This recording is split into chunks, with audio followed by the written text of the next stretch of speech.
Marhaba da zuwa tashanmu na Adamu, inda muke koya muku ayyukan hannu kala-kala.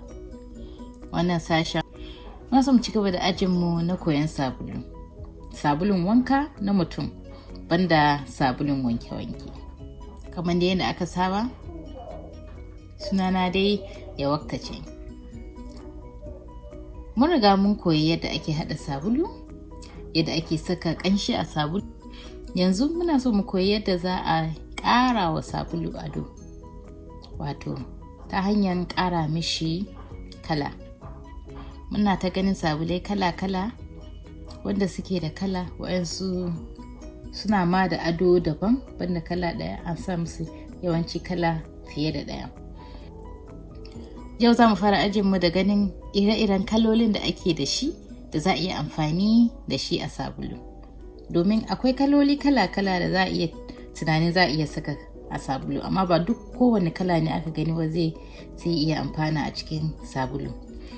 Kalolin da aka yi wanda ake sun yi zane da sauran kayan zane nan, wato art, ba irin kalolin da ake amfani da shi a yi sabulu ba ne ba.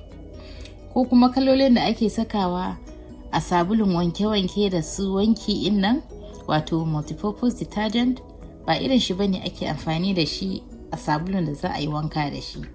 Saboda haka ya kamata a san ire-iren kalolin da za a yi amfani da shi wajen yin sabulu domin yin wanka. To, akalla dai an kasa kalolin zuwa gida 4. Kalan da za a yi amfani da shi shine ana kira oxide ko pigment. A turanci kenan ana kiran shi oxide ko pigment. Bari mu ga irinsu.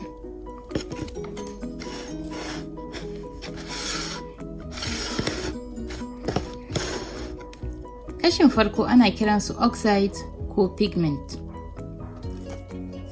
Su dai kaloli ne wanda ake samu daga, ana haƙo su ne daga cikin ƙasa, a sarrafa, a gyara shi domin a iya amfani da shi a yi sabulu. To, wayansu suna ma haɗawa ga baki ɗaya a cikin kamfani, wato ba a ma haƙo da shi ba. Amma yawanci ana samun wannan oxide ɗin a kaloli irin su ja-ja-ja haka, ko bula, ko kuma yellow, domin irin kalan da aka fi samu kenan a cikin ƙasa. Idan an duba shi yana da laushi, kuma suna da ba da kala sosai, wato kalan yana da ɗan ƙarfi, saboda haka suna ba da kala sosai a sabulu, amma sun cika yin gudaje guda haka. Saboda haka akwai yadda ake amfani da shi, a sai ɗan sarrafa shi kaɗan kafin mu zuba a cikin sabulu, yadda kar a samu digo-digon kala haka a cikin sabulun. Amma wannan kalan yana da kyau domin yana ba da sabulu wanda zai kyau, wanda yake daɗewa, ba zai yi fari-fari ba, yana riƙe kalan shi da kyau. Sai kuma mu je kan kashi na biyu, wato wannan kashin su ne ake kira oxide ko pigment. Sai kuma mu zo kashi na biyu. Kashi na biyu su ma kaloli ne wanda ake sarrafawa, amma shi gabaki ɗan shi ana sarrafawa ne a kamfani, ba wai ana haƙo shi ba ne ba.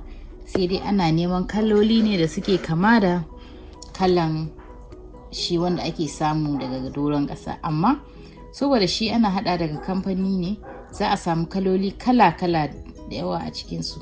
Za a samu su ja ne, su purple, su green, su yellow, da dai kala daban-daban, domin duk wani a kamfani ake yi. Su ne ake kira F, D and C. Wato F in nan shine food, wato abinci. D shine drugs, wato magunguna kenan. Sai C shine cosmetics, wato kayan shafe-shafe.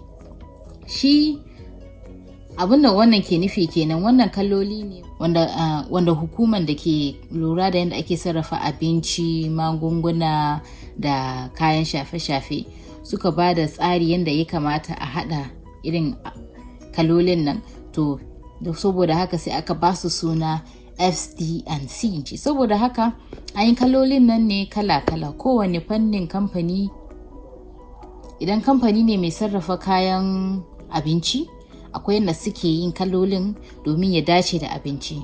Kamfanin da ke sarrafa magunguna kuma akwai yadda su suke yi domin ya dace da magunguna. Sai kuma kamfanonin da suke hada kalolin nan domin kayan shafe-shafe, kamar misali sabulu, tunda shi ma ya shiga cikin fannin kayan shafe-shafe kenan.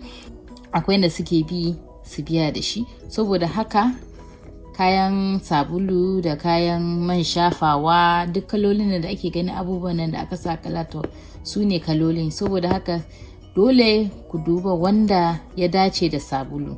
Su ma idan kun lura da su, akwai wanda suke gudaje, amma idan kun ga kila gudajen su baya yawa kamar haka. Ana samun su a gari-gari haka, kuma ana samun su a ruwa-ruwa, wanda an riga an hada da kamar ruwa kenan domin a yi amfani da shi. Su suna da sauƙin amfani da shi, suna narkewa cikin sabulu, ba sa barin kala. Amma dole dai kamar yadda muka ce a lura da su, domin akwai wanda aka yi shi don abinci kuma za mu iya amfani da shi a cikin sabulu, amma saboda ba a yi shi ainihin don sabulu ba ne ba, idan mun saka a sabulu ana iya samun canji, domin ya shiga cikin ko sodium hydroxide ɗin nan da muke amfani da shi mu yi sabulu, ko kuma ya shiga zafin da ya dan samu taba sai ku ga kala ya canza. Misali, ana iya samun wani blue ya canza ya zama kaman purple, ko kuma a samu green ya dawo ma jaja haka da sauransu. So saboda haka yasa ake sa idan kana so ka fara amfani kala ka yi sabulu, a duba a dan gwada kaɗan, a yi sabulu dan kaɗan da shi, a kan yadda zai zama kafin a zo a yi sabulu mai yawa. Sai kuma kashi na uku shine wanda ake kira maika. Maika ana haƙo su ne daga cikin ƙasa. Idan an haƙo sai a sarrafa, yana fitowa ne baki fari haka, sai a sarrafa shi sai ya fito da ƙyalli sosai. Idan an same shi ya fito da ƙyallin, sai a zo a shafa mishi wannan kalolin FD&C wanda muka yi magana a baya. Idan ana so a samu pink kamar wannan, sai a shafa mishi kalan pink na FD&C a hada da shi. Shi yasa saboda haka sai ku ga maika su suna da ƙyalli a ciki, amma su an sarrafa su da kyau, kuma su ma ya fi laushi. Idan an lura za a ga su ba sa yin wannan gudajen. Bari mu kalli wanda kun gani yana da ƙyalli sosai. Ya fi yin kyau a irin sabulan nan da ake iya ganin ta cikin shi, wato clear soap kenan. Idan an duba za a ga ƙyallin ya fito da kyau. Ga sunan kala-kala masu kyau. Sai kuma mu shiga kashi na 4 kenan. Na 4 shine wanda ake kira natural. Su wa'annan su ne ainihin abubuwan da ake samu daga halitta, wato natural kenan. Ana dai gyara shi domin a yi amfani da shi a sa. Yawanci irin su kayan gargajiyan nan ma ana iya amfani da shi, ko kuma kayan abinci. Amma a lura don akwai wanda za a iya sakawa ko ya bata ya lallace sabulu. Wasu kuma saboda sabulun yadda yake da karfi da sodium hydroxide a ciki, ba za a samu amfanin shi ba, kuma duk zai kamar soye cikin sabulun. To misali dai da muke da shi a nan, akwai wannan bakin shine charcoal, wato gawayi wanda aka sarrafa sai aka nika shi. Ana samun amfani daga gawayi. Sai kuma wannan camwood ne, wato itacen camwood, shi ma aka daddaka shi, aka nika shi, an sarrafa aka nika, yana ba da kala kaman jaja. Sai ga ma yumbun rose clay, shi wannan yumbu ne wanda aka sarrafa aka gyara, ana iya amfani da shi a sabulu. Sai kuma akwai kayan itatuwa ma da ake amfani da shi, irin su lalle da sauransu. Wannan shi sunan wannan anato ne, wato ƙwayoyin anato seed ne, wato seed ɗin kenan, ƙwallon da ke cikin shi fruit na anato ɗin kenan. Ana jiƙa shi, yana fitar da kala yellow ne. Ana jiƙa a cikin wanda za a haɗa sabulu da shi ne sai ya bada kala. To su wayannan kayan natural ɗin ana sarrafa su ne daban-daban domin a iya amfani da su a yi sabulu.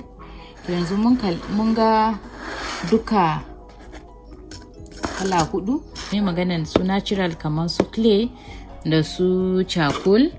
Mun ga su wanda ake sarrafawa a cikin kamfani a haɗa shi. Mun ga wanda ake haɗa kalan da aka sarrafa a kamfani a haɗa shi da mica da aka haƙo daga cikin ƙasa. Mun ga oxide kuma wanda shi ma daga ƙasa ake cire shi a sarrafa, wato guda 4 kenan, da natural kaman wannan, da FD&C kaman wannan, da kuma mica kaman wannan, da oxide kaman wannan. Su ne ainihi guda 4 wanda aka fi samu ake amfani da su a yi sabulu. To yanzu za mu bi kowane ɗaya bayan ɗaya mu ga yadda ake amfani da shi a yi sabulu. Saboda haka a ci gaba da sauraron wannan tashan mu inda za mu nuna muku yadda ake amfani da kowane irin kala a yi sabulu da shi. Idan kuna da wani tambaya ku tambaya, ma an samu ku insha Allahu iya gurgudu. Kuma idan ba ku riga kun yi ba, ku danna wannan subscribe din nan, ku danna ƙararrawa yanda idan mun fitar da sabon video za a sanar da ku. Kuma sharing wannan yanda sauran mutane su ma su gani su samu karuwa, mu ma mu samu karuwa. Saboda haka a huta gajiya, sai mun sake dawowa da yadda ake hada sabulu da ɗaya daga cikin waɗannan kalolin. Mun gode, a huta gajiya.